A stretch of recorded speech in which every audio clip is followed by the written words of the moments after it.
안녕하세요. 11월 주대. 안녕하세요. 1월 13일 매식경 시작하도록 하겠습니다.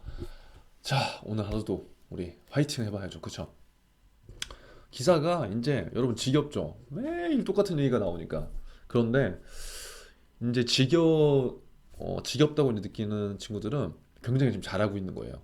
계속 중첩적으로 내용들이 반복되는 거를 지금 느끼고 있잖아요. 그게 제가 이슈가 되는 것들을 계속 반복해서 읽어주는 거기 때문에 여러분들이 지금 잘하고 있다고 생각하시면 돼요.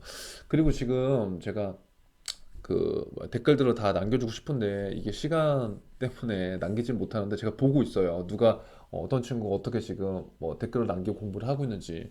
근데 이제 이런 것들을 보면서 솔직히 지금 매식경의 조회수는 그냥 그대로거든요.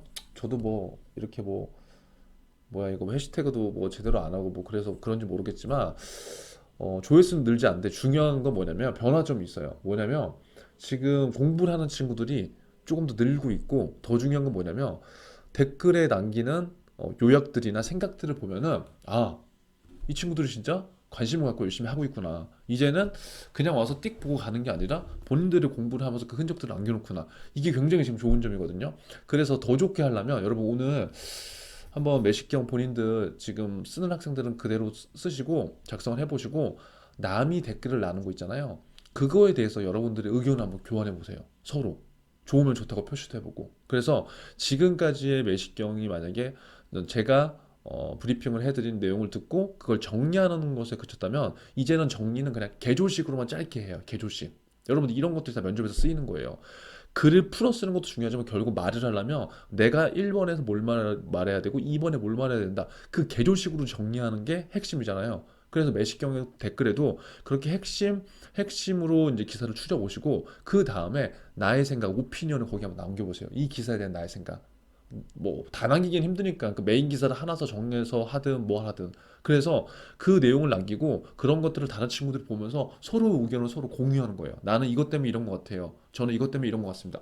그 의견도 좋은 것 같아요. 이렇게 그러니까 이런 문화가 좀 확산되면은 여러분들한테 훨씬 더 지금보다 훨씬 더 아웃풋이 있는 그런 공부 방법이 되지 않을까 싶습니다. 그래서 제가 이렇게 한번 제안해 봤으니까 여러분 한번 해보세요. 알겠죠? 자, 오늘도 천주습니다.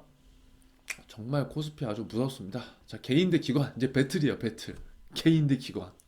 예전에는 상대도 안 됐어, 그쵸? 근데 지금은 그게 아니라는 거예요.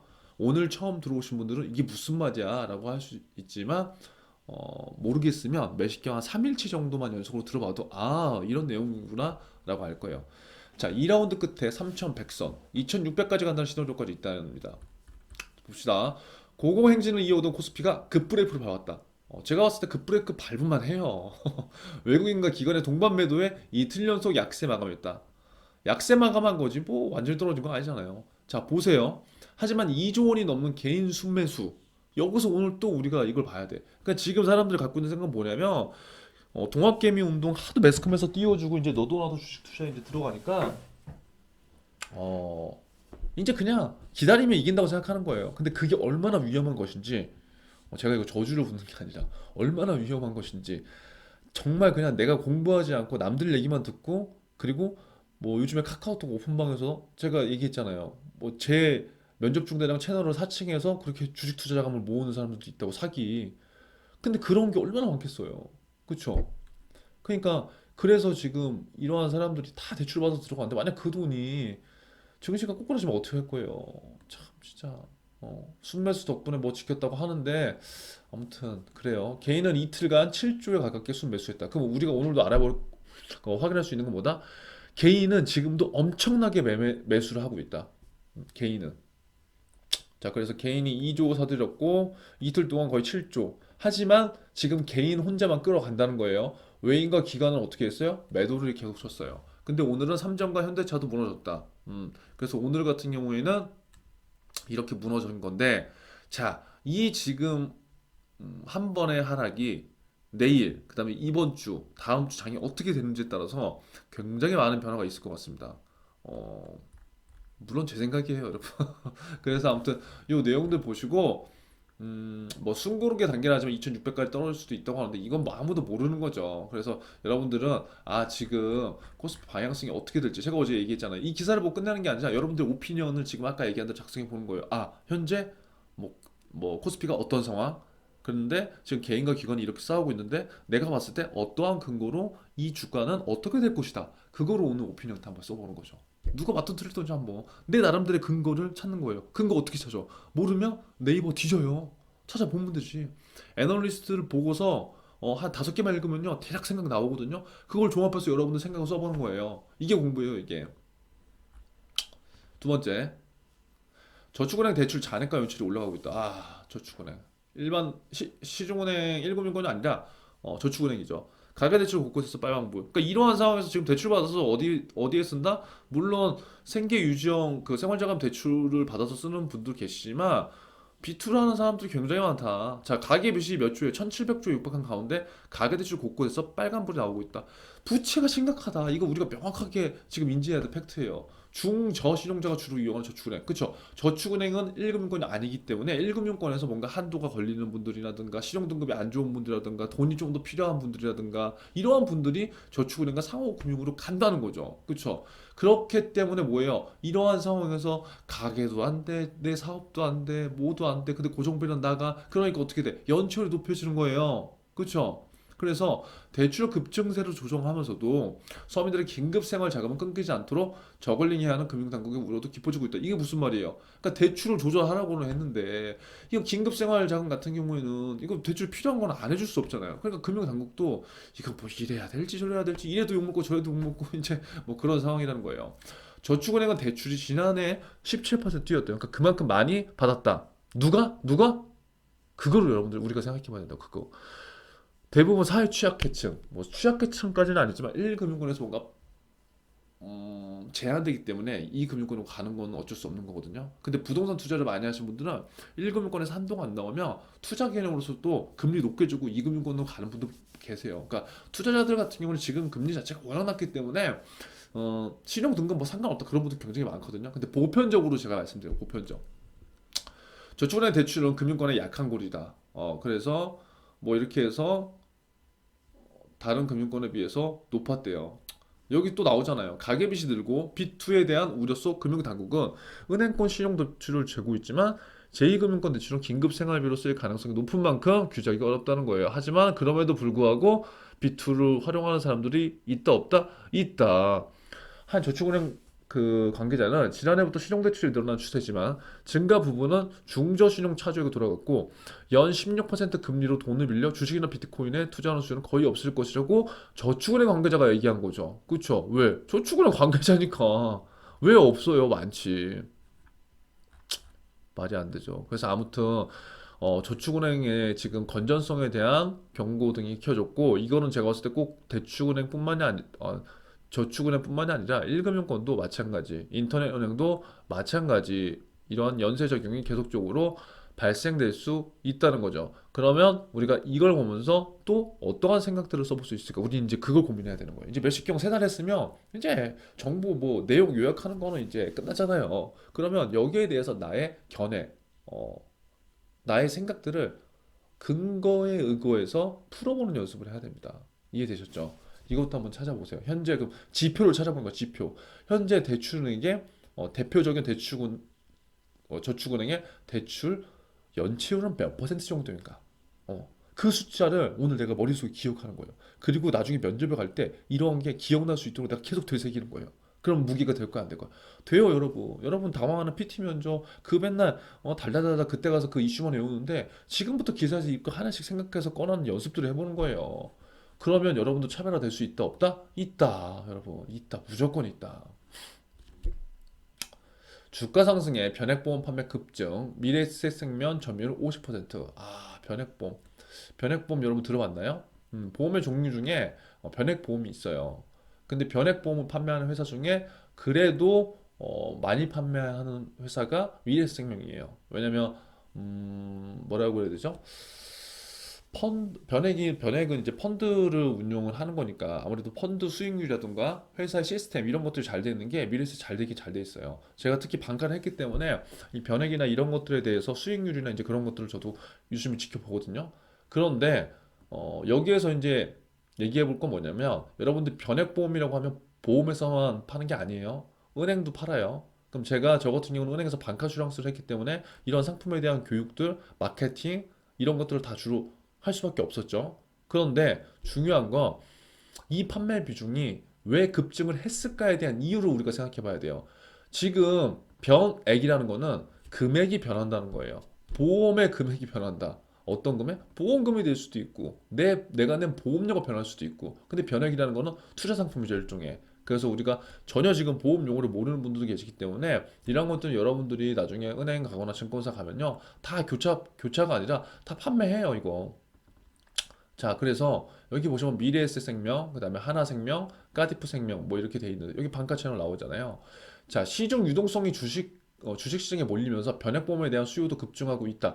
잘 보세요. 제가 이거는 실제 얘기를 드릴게요. 그러니까 여러분들하고 저하고 하는 거는 꼭 그 뭐야 취준뿐만이 아니라 제가 이런 것도 좀 얘기해드리고 싶어요. 변액보험에 대한 수요가 급증하고 있다는 건 잘 생각해 보세요 한번. 사람들이 변액보험이 좋아서 은행에 가서 저 변액보험 가입할게요라고 할 것 같아요? 아니면 사람들이 변액보험이 너무 좋아서 보험사 찾아가서 저 변액보험에 가입할 거예요, 가입할게 이럴 것 같아요? 그러는 사람은요, 정말 100명 중에 한 두세 명 있을까 말까? 대부분 없어요. 그런데 왜 이 기사에서는 수요가 급증한다고 돼 있을까요? 저는 이런 기사를 보면은 거의 광고성 기사라고 생각을 하는 거예요. 왜? 이러한 기사들로 인해서 사람들이 매스컴에 이런 것들이 나오면 좋은 줄 알고 아직까지도 그런 분들이 굉장히 많아요. 신문에 나오고 텔레비에 나오면 무조건 좋은 거다.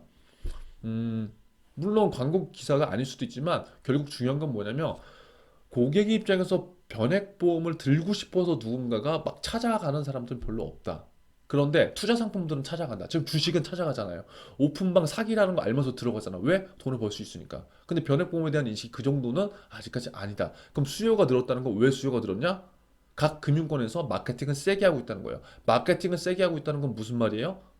판매를 해야 된다는 거지. 왜 판매를 해야 돼요? 은행은 이자 이익이 나오는 상황이 아니니까 비이자 수익을 증대할 수 있는 방안에 반카슈랑스가 들어가 있고 반카슈랑스가 들어가 있는데 그냥 뭐 예전처럼 보장성 보험만 판매하기보다 주식 지금 주가의 방향성 자체가 좋기 때문에 반카슈랑스를 토대로 해서 비이자 이익을 늘릴 수 있는 변액보험을 추천한다. 그렇기 때문에 마케팅을 많이 하기 때문에 고객들한테도 전달되는 거고 이러한 주식의 방향성이 지금 상승장이기 때문에 이러한 것도 수요가 급증된다라고 보면 되는 거예요. 이해되셨죠? 결국 가만히 있으면 별로 안 찾는다.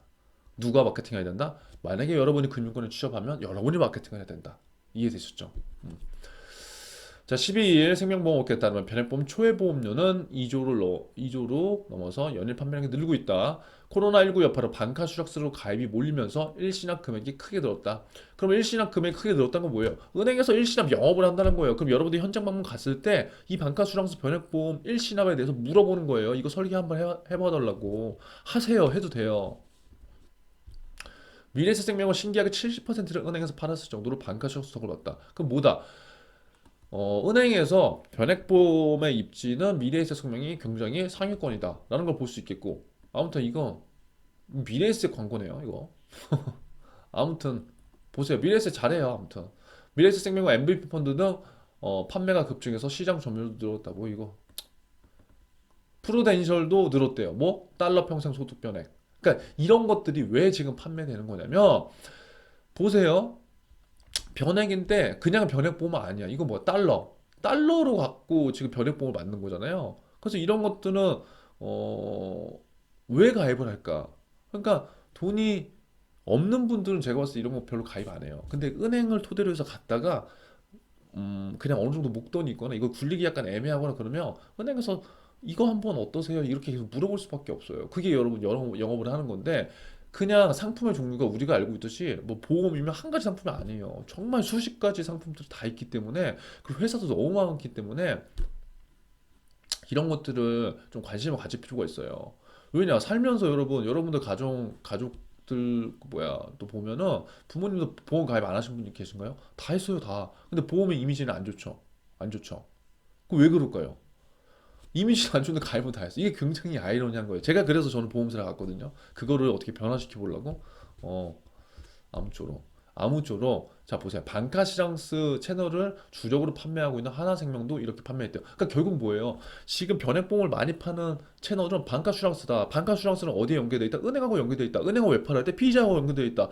그럼 피의자하고 연결됐는데 지금 왜 많이 팔아? 주식이 좋으니까, 주가가 좋으니까. 이해되셨죠? 정리됐죠? 음.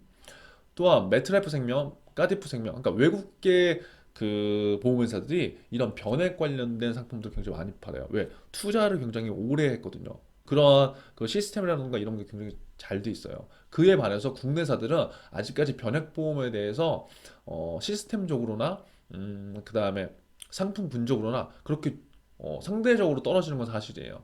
그래서 아무튼 이러한 일들이 터졌다. 그래서 업계 관계자는 주식 펀드 투자에 대한 관심과 노후 보장 동시에 준비할 수 있는 이점이 있어 문의가 증가했다고 했는데 제가 봤을 때 문의는 그렇게 크게 증가하지 않았을 거라고 생각이 됩니다. 아무튼 여러분 우리가 여러분들을 활용할 것보다 변액보험 현장 방문해서 변액보험이 뭔지 한번 보고 일시납을 많이 판다고 했으니까 일시납을 얼마부터 가입하면 되고 그 다음에 이 상품이 정기 예금과 대비해서 뭐가 좋는지도 알아보고 이러한 질문이 몇 개 나와요. 엄청 많이 나오거든요. 그래서 이러한 것들을 지금 여러분들이 한 번씩 공부해 보시면서 오늘 매식경은 마무리하도록 하겠습니다. 오늘 같은 내용 여러분들 오늘 코멘트 한번 달아주세요. 오늘 같이 제가 현실에 현장에서 있는 얘기를 좀 더 해드리는 게 좋아요? 아니면 기사만 그냥 읽어드리는 게 좋나요? 왜냐면 여러분들한테 필요한 걸 해야 되는데 저는 이러한 것들을 여러분들이 조금 미리 알고 취준을 하든 금융권에 가든 좀 현실을 알고 갔으면 하는 바람에서 제가 얘기를 한 건데 한번 의견 한번 남겨주세요. 그러면 이러한 것들을 조금 더 과감히 그냥 다 얘기를 해보도록 하겠습니다. 아무쪼록 오늘 하루도 화이팅 합시다.